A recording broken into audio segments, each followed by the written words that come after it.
Aku aktif organisasi, aktif di lingkungan pribadi dan menaikkan skill kita itu nggak cuma hanya di kampus, Mbak. Banyak tempat-tempat lain yang menyediakan hal itu dan itu aku syukuri loh dari anak Jawa Tengah, anak desa gitu kuliah di Surabaya. Terus tapi kita bisa bangun koneksi atau kenalan kita tuh sampai se-Indonesia.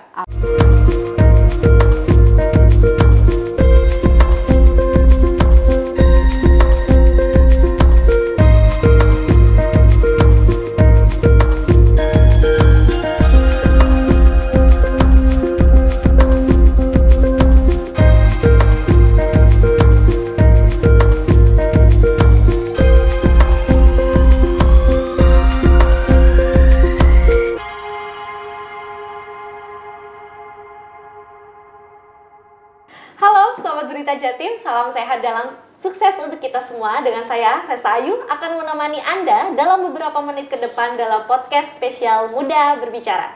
Di samping saya sudah hadir narasumber hebat bernama Kak Yani. Spellnya udah bener nih aku. Iya, betul. Kak Yani, Kak Satriani Dewi ya? Betul, Kak. Ini panggilnya aku enaknya Kak atau langsung manggil nama aja? Yani aja. Oke, langsung ya. Seorang mahasiswa ilmu komunikasi 2021. Di universitas mana? Di Universitas Airlangga Surabaya. Oke, satu alma mater nih kayaknya. Oke, Kak Yani ini adalah salah satu adik kelas yang sangat-sangat berprestasi, CV-nya sangat banyak. Aku bacanya tuh sampai capek banget, saking banyaknya itu kayaknya bisa dibuat 2 lembar. Iya, bisa. Bisa dibuat lembar karena memang saking banyaknya prestasi yang didapat. Itu sejak SMA atau sejak memang kuliah itu? Kalau untuk belajar di lomba-lomba itu ya Kak, aku tuh awalnya dari awal pandemi. Jadi awal 2019-2020 dari SMA, aku coba ikut kegiatan karena memang aku fokusnya itu non-akademik ya, di organisasi, komunikasi dan lain sebagainya. Dan ya akhirnya aku coba-coba lomba. Dan yang bikin aku semangat pertama kali lomba itu alhamdulillah pas kemarin tahun 2020 aku dapat amanah sebagai duta genre dari Kabupaten Pati tahun 2020. Nah itu yang bikin aku langsung pacu skill aku. Karena kan setelah di kabupaten ya kita ada next jenjang di provinsi dan nasional. Dan kita membutuhkan salah satu yang penting adalah bekas administrasi ya. Nah itu salah satu yang penting ya CV-nya harus ada prestasi dan lainnya. Harus oke. Ya gimana ya, saking nervousnya kali ya, saking bacain CV-nya itu, oh my god itu banyak banget. Itu gabutmu pas pandemi ya? Iya. Aku gabutku kok rebahan loh, beda ya. Memang jangan dicontoh ya kalau yang rebahan kayak gitu ya. Pernah ikut Jabar Future Leaders Pemprov Jawa Barat 2022 itu ngapain? Iya, jadi kemarin banget sih Mbak. Aku kemarin ikut. banget? Iya, kemarin banget. Oke. Habis pulang bertugas karena kebetulan aku Jabar Future Leaders itu ajudan milenial Gubernur Jawa Barat. Jadi bertugas sebagai ajudan dan alhamdulillah aku tuh masuk di kuota nasional. Jadi kan ada 30 terpilih, 5 se-Indonesia 30, 25-nya dari Jawa Barat dan 5-nya itu nasional. Dan alhamdulillah mewakili Provinsi Jawa Timur. Keren banget. Ya, tuh. alhamdulillah. Terus itu berarti pas kuliah ya itu udah kuliah kuliah nih. banget ya. Itu gimana awalnya kamu ikut itu? Emang kamu taunya dari mana? Media sosial kah atau memang kamu cari-cari sendiri selingi pas gabut itu ya karena pandemi ya itu? Iya. Ya, oke gimana itu? Jadi tuh karena kan awalnya aku suka lomba-lomba ya Mbak ya. Terus kebetulan kan kita punya lingkungan yang positif dari walaupun saingan terus jadi temen. Nah kebetulan sainganku lomba ataupun teman-temanku dalam ajang-ajang event lainnya itu ada yang ikut Jabar Future Leaders. Terus aku cari tahu nih apa sih Jabar Future Leaders JFL ini. Terus menarik ya jadi ajudan. Terus akhirnya tertantang nih Mbak. Kan orangnya tertantang ya, semakin sulit. Semakin tertantang semakin Greget. suka. Ya semakin suka.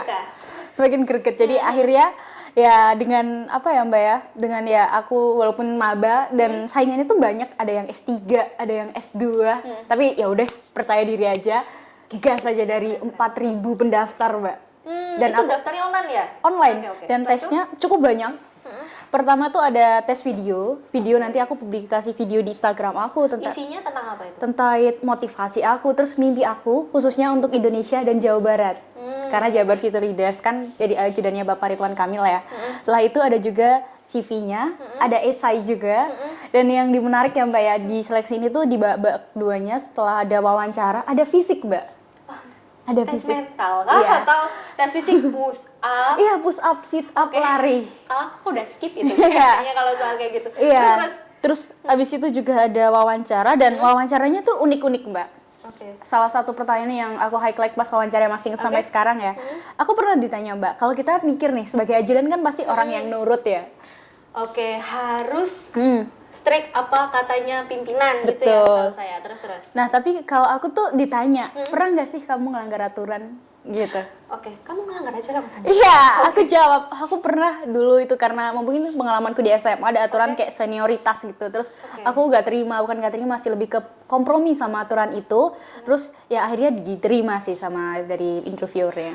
Oke, kompromi soal apa itu? Itu dulu senioritas ya. Ini Senioritas itu maksudnya dalam konteks senioritas dan juniornya, apakah kamu kalau disuruh nih kayak nggak mau aku Enggak. apa karena melencengkah dari norma-norma yang berlaku atau yang seperti apa? Nah, itu menarik, Mbak. Jadi aku dulu SMA, dulu ikut PMR kan ya. Mohon maaf juga buat kakak-kakak tingku PMR ya sebelumnya ya. Nggak apa-apa. Aman ya? Aman. ya? Insya Allah Insya ya. Allah ya.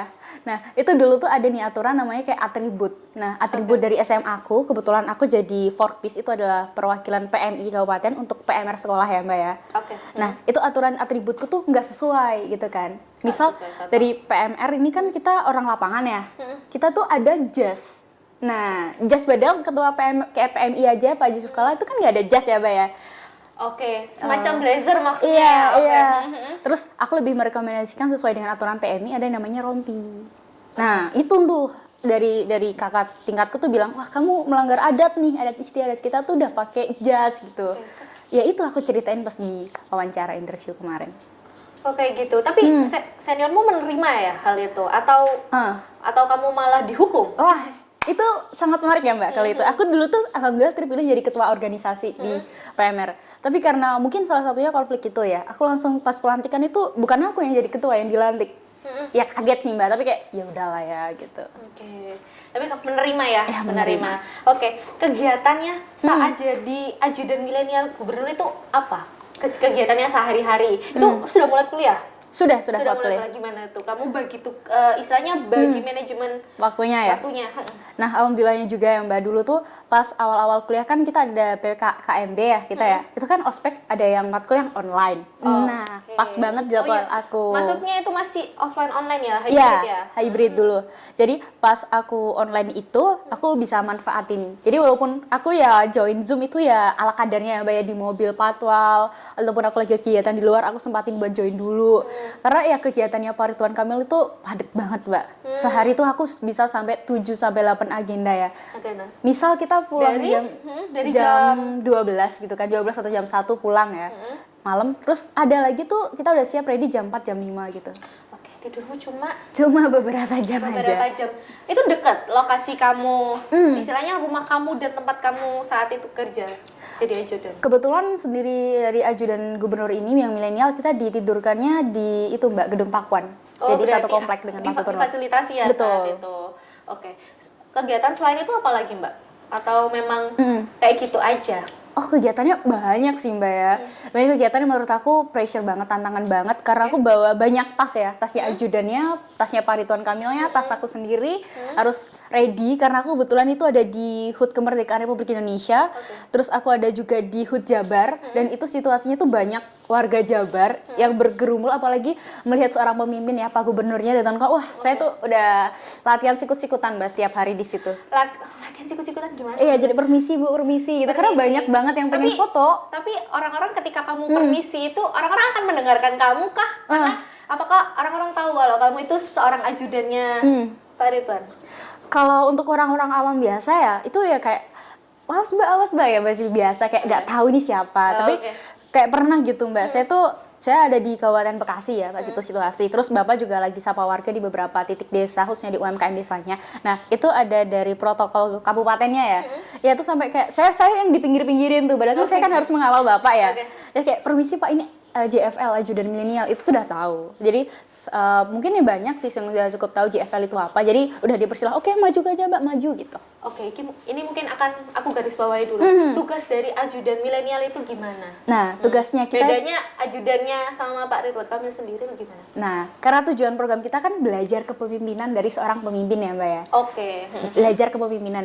Jadi tugas kita itu selain pertama observasi, terus belajar itu kita bantu-bantu gitu loh Mbak. Misal, aku saat itu pernah nih, alhamdulillah tuh dulu diajak ke kalau nggak salah Jakarta ya. Nah itu kita ziarah, takziah sih Mbak, takziah di bapaknya Pak Emil Dardak, Wagub Jawa Timur. Nah itu bapak sempet tanya sama aku, ini bapaknya itu ya wakil menteri tahun berapa ya, eranya siapa ya? Nah itu kan juga ada Pak SBY juga ya, saya ketemu sama Pak SBY. Oh saya bantu, oh ini Pak datanya gini. Terus kebetulan kalau ada rapat paripurna, bapak kan opening speech ataupun ngasih pidato gitu ya. Aku ya bawain pidatonya, terus saya berikan di belakangnya gitu. Seperti itu sih Mbak, lebih ke dasar-dasar basic aja. Karena kan memang dari kegiatan ini kan tujuannya belajar ya Mbak, bukan untuk langsung bekerja. Jadi lebih, oh cara bapak mengambil keputusan gini ya, oh cara bapak dalam setiap kegiatan gitu. Tantangannya apa? Selain itu tadi sikut-sikutan. Sikut-sikutan ya? Sikut-sikutan sih. Kalau aku sih kalau sikut-sikutan minggir Kak. Iya, Nggak sih? panas ya Mbak ya? Panas loh, kamu minggir. Kamu kayak gimana? Kalau tantangannya ya Mbak ya, jadi aku kan anak Jawa Timur, tapi KTP ku Jawa Tengah, aku asal Jawa Tengah. Kok bisa? Belum tak tanya ini. Iya, belum tak berarti, tanya. berarti asalnya Jawa Timur. Asal saya Jawa Tengah. Oh Jawa Tengah. Iya betul, kuliah di Jawa Timur. Oke. Ajudannya Jawa Barat. Jadi misinya emang memperatakan Pulau Jawa saya Mbak.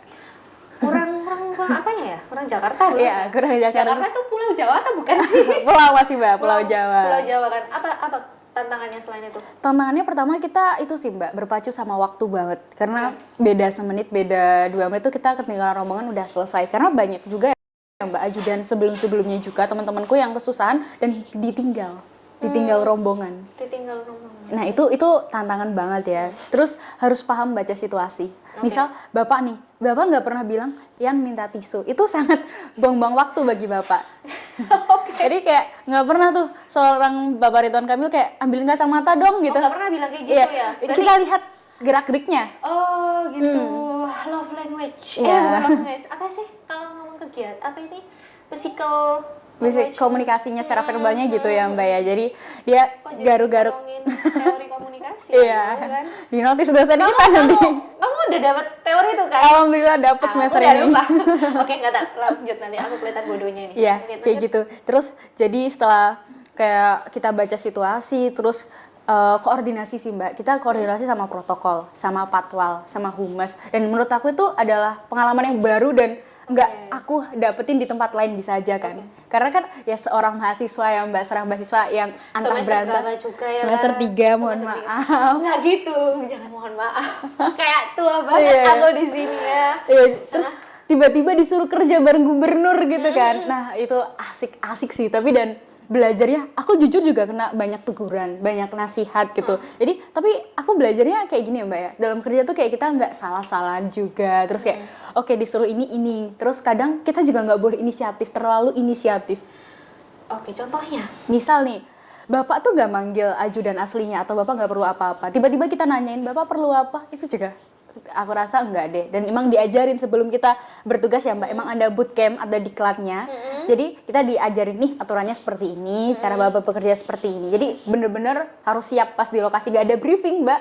Jadi bener-bener pas aku hari bertugas, oke. Dan uniknya ya Mbak ya di JFL ini aku harus melaporkan kegiatan Bapak 24/7 selama seminggu. Jadi selain aku bertugas, iya ya seleb momennya. Misal hari ini nih Bapak menghadiri sebagai inspektur sate, itu aku melaporkan secara live report gini ya Mbak. Jadi aku bikin video juga. Itu wajib, itu tugas. Wajib tugas. Ya? Setelah itu diupload kah atau seperti apa? Diupload di Instagram resminya Jabar Future Leaders.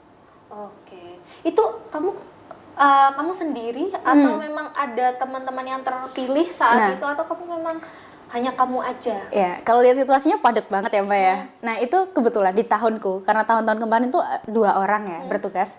Ini tahunku 1. Kamu aja? Iya, 1. Per orang tiap minggu. Per orang tiap minggu, berarti dibagi ya? Udah dibagi sendiri-sendiri? Ya. Oke, kamu 1 minggu full? Atau full, berarti full. Setelah itu minggu lainnya yang lain? Iya, betul. Oke, gitu. Oh, keren. Oke, mungkin dampak positif apa nih dari istilahnya kamu menjadi ajudan milenial gubernur ini, apa feedbacknya ke kamu ini? Yang kamu dapat nih buat kamu sendiri? Jadi feedbacknya banyak ya Mbak, selain aku dapat exposure dari Pak Ridwan Kamil di repost gitu, wah siapa gitu. Kamu repost balik pasti. Ya, pasti sih Mbak. Aduh. Itu sebuah image yang bisa dibangun kepada teman-teman. Hello, aku Di repost. diri pasalnya Pak Ridwan Kamil. Betul. Terus Bapak juga ngasih testi, Mbak. Testing. Review. Jadi Review. ada juga di videonya di Jabar Future Leaders di YouTube-nya, teman-teman juga bisa lihat. Nah, itu di situ ada Bapak ngasih, oh selama bertugas Mbak Yani ini selama seminggu gini. Terus aku dapat kesempatan Mas Mbak bertanya satu pertanyaan yang dijawab langsung sama Bapak. Kamu emang biasanya ngasihin apa gitu ke Bapak? Kamu nggak pernah nanya Bapak ngomong-ngomong gitu. Nggak pernah kayak gitu? Nggak pernah. Nggak berani ya? Bukan nggak berani sih Mbak, karena apa ya, kita mengetahui Bapak kan agendanya padat dan Oke. Bapak itu perlu waktu untuk ngecas gitu, recharge energinya. recharge energi. Jadi jujur Bapak itu sebenarnya introvert teman-teman. Jadi emang di publik kan memang seorang pemimpin harus itu ya. Ekstrovert kali ya? Iya, Mungkin betul. harusnya dipandang seperti ekstrovert karena kan mungkin ini ekstrovert dan introvert ini bahasanya beda ya. Iya. Karena ekstrovert itu ada meaningnya sendiri. Bukan berarti introvert itu nggak berani ngomong sama orang. Iya. Setahu saya kayak gitu loh ya. Benar-benar. Cuman nggak tahu lah, nanti saya salah ngomong. Lanjutin aja. Iya. Terus tadi apa selama Bapak berkegiatan itu, terus feedback positifnya itu selain kita tanya tadi sama kita dapat review tadi ya Mbak ya. Aku belajar itu sih Mbak. Salah satu sebagai anak komunikasi Mbak. Anak komunikasi. Kita kan dapat dasar public relation ya. Mungkin aku yang baru dapat ya. Ya emang kamu kan semester 3 dapat itu. Ya, Dapat betul. Dapat sama semester 6 sih nanti. Nah, itu kan kita salah satunya kita ada di dalam ekosistem kerjanya Humas Provinsi Jawa Barat. Nah, itu aku belajar Mbak, bagaimana sih menjadi seorang protokol yang baik. Protokoler ya. Iya, protokoler yang baik. Terus gimana sih cara komunikasi pimpinan? Terus kan aku ada beberapa matkul yang menurut aku relate nih sama Iya, cara kerja kamu, ini ajudan. nanti kamu dapat ini PR writing. Nah, betul. Public speaking pasti udah kamu. Iya, ini Udah semester ya? ini. Oh, semester ini. Desain komunikasi visual. Iya, kamu betul. dapat. Ada pusing, nggak mau Iya. bahas kuliah. Udah lulus. Terus apa lagi? Iya, jadi aku rasanya bisa praktek ilmu aku di pas ajudan itu. Ya, walaupun ala kadarnya ya, Mbak ya. Tapi itu it works, ya kan? Iya, It benar, works. benar. Kamu pernah ditanya nggak? Kamu kuliah di mana? Pernah. Terus kamu Pas awal jawabnya? kenalan, ya halo Pak, saya Yani, saya dari Surabaya, Jawa Timur. Saat ini tuh kuliahnya di UNER, di Prodi Ilmu Komunikasi. Gila, parah. Mahasiswa komunikasi. Komunikasi. Oke, selain itu dampak positif apa lagi selain itu? Mungkin kamu dapat ilmu yang kamu bisa share, istilahnya kamu praktekkan langsung nih. Mungkin teman-teman kan nggak, istilahnya tidak mendapatkan kesempatan yang emas ya, seperti kamu langsung bisa dipraktekkan, langsung ketemu sama Pak Ridwan Kamil, langsung ngobrol meskipun nggak istilahnya ngobrol secara kayak aku kamu sama kamu nih ya. Tapi apa selain itu? Kalau Bapak pas kemarin itu, karena kita sama-sama anak komunikasi ya Mbak, kita ngobrol gitu ya? komunikasi. Jadi itu aku melihat Bapak itu punya karismatik dan cara komunikasi yang menurut aku unik ya Mbak ya. Oke, uniknya gimana? Tolong jangan itu komunikasi ya. Ya, Istilahnya teori aku lupa. Beliau tuh bisa komunikasi secara dua arah dengan baik. Jadi kalau kita lihat ya Mbak ya, pemimpin itu kadang kalau Pak saya laporan ini, pasti banyak dari pemimpin tuh bakal jawab oh iya siap lanjutkan ya gitu. Kalau Bapak itu ada step di mana dia harus mendengarkan, memahami. Jadi nggak sekedar iya gitu. Diam dulu, Iya. terus dengerin, terus baru jawab. Iya, ngasih keputusan. Dan menurut aku Bapak itu bisa ngasih keputusan yang menurut wah ini bener sih, jalan tengahnya ini sih. Setelah dipikir-pikir dengan waktu, karena beliau pemimpin ya harus memutuskan sebuah permasalahan secara cepat dengan waktu yang cukup singkat. Bapak tuh bisa ngasih solusi. Dan aku belajar dari Bapak Ridwan Kamil itu sebagai pemimpin yang totalitas Mbak. Kenapa? Karena banyak contohnya. Aku pas itu ke situ Ciburui kalau nggak salah di Kabupaten Bandung Barat, itu ada permasalahan seperti danau yang sepi gitu loh Mbak. Bayangkan seorang gubernur dia memberi desain. Berarti Desain yang dia ngedesain Mbak. Karena background beliau kan arsitek ya. oke. Jadi bayangin Mbak, seorang gubernur yang memang sudah padat, memang job desk-nya udah terkenal juga se-Indonesia dan masih sempet-sempetnya gitu loh Mbak. Kan kalau kita loh Mbak bayangin udah jadi bos ya udah bawahan aja gitu kan. Dia pasti punya kaki yang banyak ya, tapi beliau menyempatkan untuk oke, sekarang didesainin gitu. Terus beliau juga ikut pembukaannya, benar-benar dipantau gitu Mbak. Oh, keren banget. Pak Ridwan Kamil orang ya? Ini di hire ya? Ini keren banget loh, sumpah. Oke, mungkin keren banget sih ini obrolan kita ini soal jadi ajudan milenial ini ya. Tapi ini selain kerennya itu ya, sampai gemetar saya. Iya. Juru bicara fraksi parlemen kampus DPR Oke. RI 2021. nggak bisa berkata-kata, cuma ceritain aja. Fun fact ya Mbak ya. Fun fact. Bapak aku tuh kuli bangunan yang Oke. dipecat tahun berapa ya? 1990 70-an kalau nggak salah. Kok kamu bisa tahu? Ada suratnya Mbak, ada suratnya. Ada dokumennya. Oke. Ada dokumennya. Jadi dipecat dari gedung yang kulinya gedung DPR gitu. Terus aku tertarik nih, DPR tuh gimana sih dunia? Oke. Aku mengawalinya dari aku juga dulu tuh pas ada parlemen remaja. Itu ada dari Sekjen DPR, Sekjen Humas DPR RI. Itu juga aku berkontribusi sebagai fraksi, juru bicara fraksi dari fraksi Majapahit juga dalam rapat paripurna. Jadi kayak bangga banget, tapi kan masih online ya Mbak ya. Nah di 2021 itu aku dapat kesempatan Mbak. Aku nggak tahu ya, namanya juga kesempatan itu Allah baik banget dan aku bersyukur banget dengan hal itu. Secara gak langsung ya Mbak, aku lihat di Instagram nih, ada nih dari edukasi parlemen, ada parlemen kampus di Parkam di UIN Malang. Oke. UIN Malang.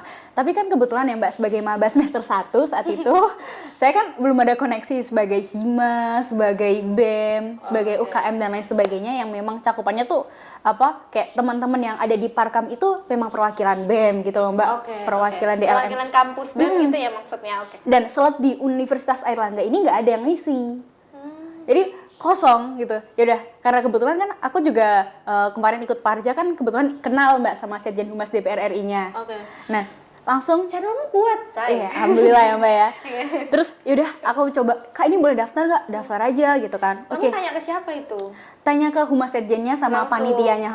Oke. Langsung oke, boleh daftar. Dan kebetulan ya Mbak, itu aku ngajak temenku satu sih Mbak, biar belajar itu bareng Mbak. Kita nggak boleh pelit ilmu Mbak. Setuju kan Mbak? Setuju ya. Nah, Setuju lah. pas itu aku tuh berekspektasi tinggi, wah ini teman-teman keren semua dari BEM dan lain sebagainya. Aku menganggap bahwasannya mereka udah paham nih sistemasi paripurna kayak gimana, terus cara rapat DPR kayak gimana. Dan kebetulan di sana itu di fraksi aku masuk di kalau nggak salah fraksi Kahuripan ya. Itu fraksi itu seperti kayak partai gitu loh Mbak, tapi bahasanya fraksi ya. Nah fraksi Kahuripan itu nggak ada nih yang paham caranya ngomong pas paripurna. Ya udahlah, daripada ini satu kelompok kena ya Mbak ya. Udah aku coba bantu untuk mengajukan diri, udah aku coba bantu ya sebagai juru bicara fraksi. Dan kagetnya Mbak di situ, karena aku kan ya alhamdulillah udah punya background belajar di Parja ya, parlemen remaja. Nah di situ tuh mohon maaf banget tuh mereka tuh kayak berpendapat itu kayak masih asal-asalan gitu loh Mbak, nggak tertata secara sistematis. Oke, baik. Nah, aku tuh menyayangkan banget ya di sana. Padahal wah ini BEM dari universitas se-Indonesia loh, keren-keren ya. Tapi ada juga yang kayak mekanismenya tuh kurang tertata. Terus jatuhnya tuh malah kayak debat kusir gitu loh Mbak. Ontok-ontokan lah, gimana sih bahasa Jawa Timur ya? Aku nggak tahu ya, apa ya? Ya saling berdebat tanpa henti lah ininya ya. Nah, kayak gitu. Itu Terus saat bahas apa? Mohon maaf sebelumnya. itu saat bahas kalau nggak salah UU tentang kebijakan lingkungan Mbak. Oke. UU tentang kebijakan lingkungan yaitu penggunaan sampah atau kantong sampah plastik gitu loh Mbak. Oke. Sama ekspor impor sampah dulu itu pasal-pasal yang dibahas. Terus di situ aku mencoba belajar mempraktekkan ilmu yang kemarin dari Parja, sistematikanya, cara dalam persidangan, dalam rapat ini seperti apa, kan ada etikanya ya Mbak tetap ya. Ya, terus alhamdulillah di kesempatan itu aku jadi peserta terbaik Mbak.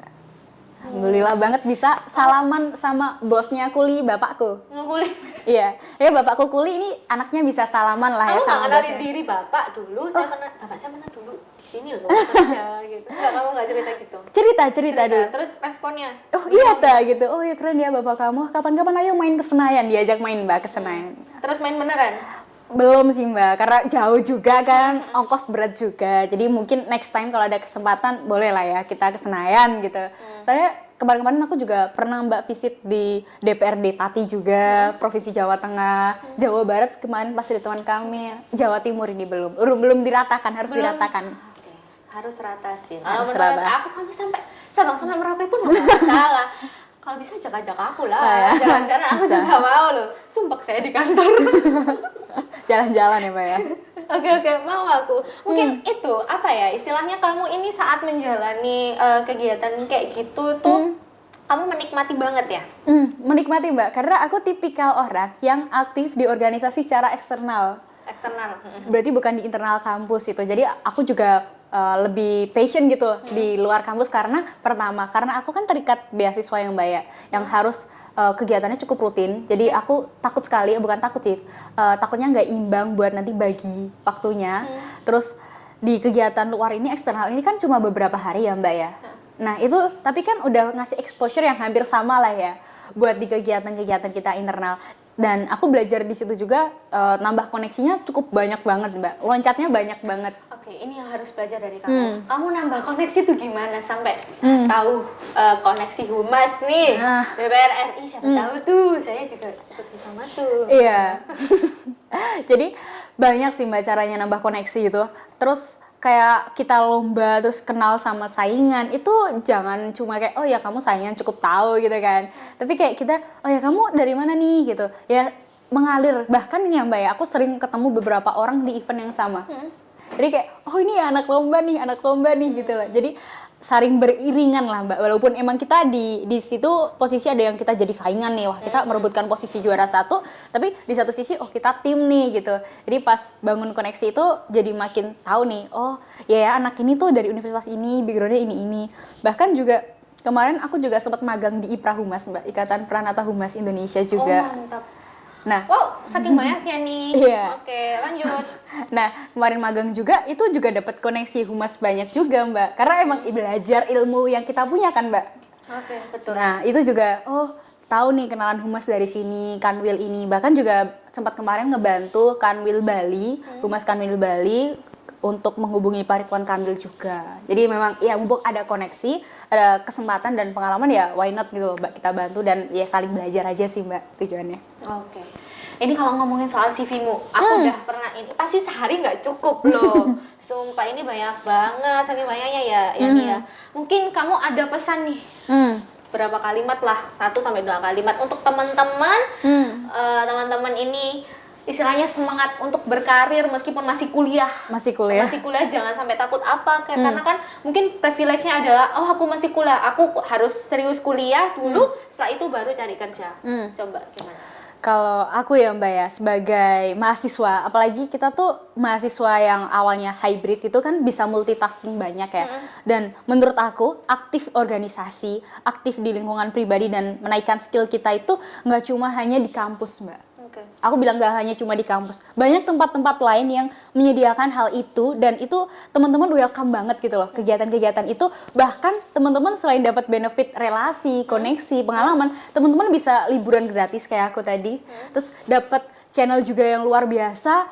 Aku syukuri gitu loh, dari anak Jawa Tengah, anak desa gitu, kuliah di Surabaya, terus tapi kita bisa bangun koneksi atau kenalan kita tuh sampai se-Indonesia. Amin. Nah, kayak gitu. Jadi buat teman-teman ya, kalau kita berkutat di organisasi buat naikin skill, terus branding kita kan lagi marak-maraknya Mbak ya, personal branding. Terus ngerasa kayak aku dulu pengalaman organisasi internalku menurut aku toksik, dan lingkungan itu setiap wadah kan beda-beda ya Mbak, dan kita juga beda-beda. Nggak setiap wadah itu cocok di setiap orang. Nih kata-kata nih, ada lain ya Bapak Ibu. Jadi menurut aku nggak ada salahnya berkembang dimanapun, kapanpun, dengan siapapun ya Mbak ya. Selama teman-teman merasa itu cocok, merasa itu teman-teman mendapatkan benefit atau nge-improve skillnya banget, dan itu berimpact pada karir, CV, dan pendidikan teman-teman, why not buat dicoba gitu. Kadang aku tuh kalau gregetnya Mbak, ngajak teman-temanku berlomba kayak, aduh takut nih kalah. Padahal ya Mbak ya, kalau dilihat di CV aku, itu kayak, wah juara banget. Aku tuh pernah Mbak, 30 hari, 30 lomba, dan semuanya kalah. Pernah seperti itu, tapi itu toksik ya teman-teman ya, jangan ditiru, itu agak pelampiasan gitu ya. Tapi aku belajar di situ Mbak, kayak melihat posisi lomba, terus lihat peluang lomba kayak gimana, dan jujur aku malah menjadikan Mbak, lomba ini kayak itu bisa nambah uang saku. Misal nih kita ikut lomba persiapan bikin alat nih, anggap aja 500.000, nanti juara 1 5 juta, dikurangin aja kayak gitu Mbak. Itu kalau hoki ya Mbak ya. Cari duit ya, lewat lomba. Cari duit lewat lomba itu. Terus kalau teman-teman kuliah juga pasti itu bisa distorkan ke fakultas ataupun ke kampus, itu juga dapat reward lagi dari kampus. Oke, membanggakan alma mater itu sangat keren banget. Oke. Adik Yani, kakak Yani, semua ya. Terima kasih ya sudah hadir di podcast ini, keren banget, semoga menginspirasi teman-teman. Dan satu highlight dari saya, jadikan musuhmu menjadi temanmu. Betul. Gitu ya. Oke, saya Resta pamit undur diri, terima kasih dan sampai jumpa lagi.